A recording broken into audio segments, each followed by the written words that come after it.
तो अभी हम लोग क्वेश्चन नंबर कितना सॉल्व करेंगे? 2। क्या कहता है? किसी फ्लाईओवर की त्रिभुजाकार दीवार को विज्ञापनों के लिए प्रयोग किया जाता है। इसके लिए प्रयोग किया जाता है। दीवार की भुजाओं की लंबाई कैसी है? तो देखो सबसे पहले ये त्रिभुज के आकार का एक फ्लाईओवर है, दीवार है, हाँ, इस तरह, ठीक। और ये जो है एक 22 मीटर है, एक 120 मीटर है, और एक भुजा कितना है? 122 मीटर है, ठीक। और इसको क्या करता है? इस विज्ञापन से प्रतिवर्ष 5000 प्रति मीटर स्क्वायर की प्राप्ति होती है। 1 मीटर स्क्वायर में कितना मिलता है? 5000, एक साल के लिए। मगर आपको निकालना कितना है? 3 महीने के लिए। एक कंपनी ने एक दीवार को विज्ञापन देने के लिए 3 महीने के लिए किराए पर लिया, उसने कुल कितना किराया दिया? तो चलिए ध्यान से सुनिएगा। सबसे पहले तो हमको क्षेत्रफल निकालना पड़ेगा। क्या निकालना पड़ेगा? क्षेत्रफल। और क्षेत्रफल निकालने के लिए क्या करना पड़ेगा? हीरोन का सूत्र का उपयोग करना पड़ेगा। और हीरोन के सूत्र में क्या क्या चाहिए? त्रिभुज की 3 भुजा जो दिया हुआ है, और एस चाहिए। एस माने अर्ध परिमाण। तो हम सबसे पहले क्या निकालेंगे? एस निकालेंगे। तो चलिए सॉल्व करते हैं। तो लिखोगे यहां पहला भुजा ए कितना है? किसी को मान लो पहला भुजा, किसी को भी मान सकते हैं। किसको मान लेंगे? चलो किसी को भी बोलो 22 मीटर। दूसरा भुजा 122 मीटर, और तीसरा भुजा सी कितना? 120 मीटर, ठीक है। अब क्या निकालिएगा? एस यानी अर्ध परिमाण। क्या होता है? ए प्लस बी प्लस सी बटे 2। ए कितना है बाबू? 22, बी कितना है? 122, और सी कितना है? 120 बटे 2 इक्वल टू क्या हो जाएगा?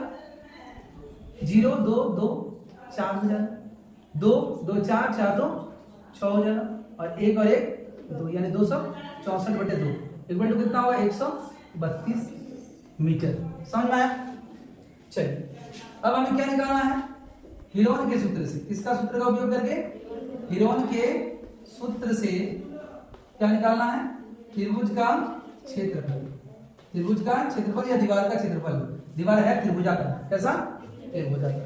फॉर्मूला कहता है s into S minus A, S minus B into S minus C. कोई दिक्कत नहीं है। क्या करेंगे? s कितना है? 132। कितना लाए s? 132। फिर 132 माइनस ए कितना है? 22। 132 माइनस बी कितना है? 122, और 132 माइनस सी कितना है? 120, ठीक। 132 को रहने, 132 से 22 घटाओगे कितना बचेगा?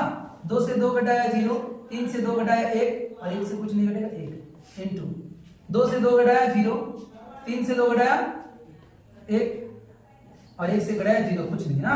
फिर इंटू 2 से 0 घटाओगे 2, 3 से 2 घटाओगे 1, बस इतना ही होगा, ठीक। अभी क्या करोगे देखो,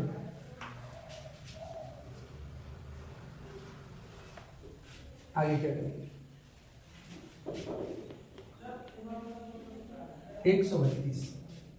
132 को अगर हम 11 से गुना करेंगे, 11 से अगर भाग दे देंगे तो कितना आएगा वो? इसको अगर 11 से भाग दे दें तो 11 एकम 11 और 11 दूनी 22 आएगा ना। तो 132 को हम किसमें तोड़ सकते हैं? 11 इंटू 22 में तोड़ सकते हैं। अरे 11 एकम 11, 2 बचेगा, फिर 22 11 दूनी 22 होगा। फिर इसको किसमें तोड़ सकते हैं? 11 इंटू 10 में। देखो इसको 11 इंटू 10 110 होगा। फिर यहाँ कितना है? 10, फिर यहाँ कितना है? 12। बोले तोड़ सकते कि नहीं? अब क्या करेंगे? ध्यान दीजिएगा, जोड़ा लग गया। 11 इंटू 11 लिख सकते हो। फिर ये 11 इंटू 11 हो गया ना। फिर क्या लिखेंगे? और यहाँ मिस्टेक हुआ है ना, यहाँ मिस्टेक हुआ है। यहाँ देखो मिस्टेक हुआ है क्या? 132 को 11 से भाग देंगे तो क्या होगा? 12 आएगा। क्या आएगा? 12। यहाँ 12 लिख दो, ठीक है। अब देखो 11 इंटू 11 हुआ, फिर 12 इंटू 12 हुआ, फिर 10 इंटू 10 हुआ, तो जोड़ा लग गया तो क्या हो गया? पूर्ण तो ये वर्ग निकल जाएगा, इस वर्ग का वर्गमूल निकल जाएगा ना।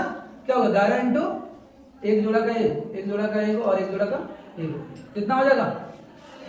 11 को 12 से गुना करोगे 132 आएगा, और एक 0, 132 और एक 0। इतना क्या आया मीटर स्क्वायर।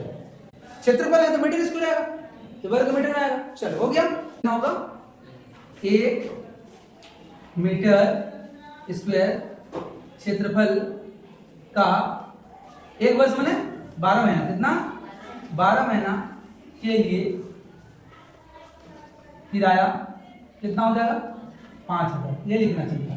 ठीक, तो फिर लिखेंगे 1 मीटर स्क्वायर क्षेत्रफल का 12 महीना ना निकल के कितना 1 महीना। कितना 1 महीना के लिए किराया कितना हो जाएगा 5000/12।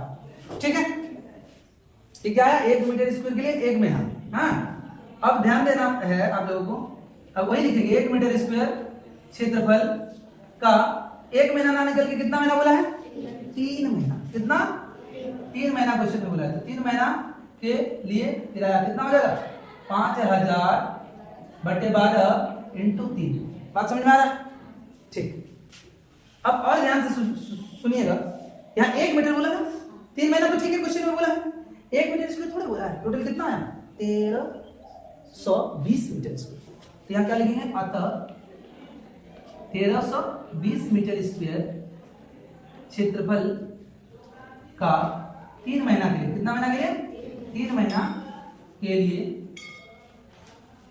किराया बराबर क्या हो जाएगा बाबू, ये क्या लिख देते हैं किराया बराबर क्या हो जाएगा 5000 × 3 बटे क्या था 12। देखो एक का था इतना, तो 1320 का कितना होगा गुना हो जाएगा 1320। अब देखो ध्यान से 3 4 12, फिर ये कटेगा। देखो 3 4 यहाँ नहीं 4 तिया 12 ना, 4 तिया 12, 4 तिया 12, एक फिर बचा 2, 4 तिया 12 और एक 0।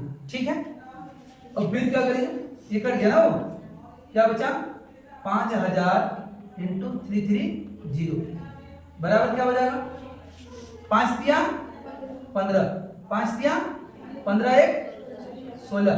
ठीक है, और यहाँ 3 0 और यहाँ 1 0, कितना हो जाएगा 4 0।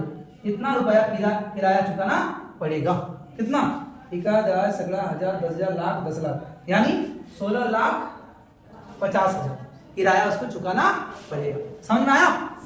ठीक,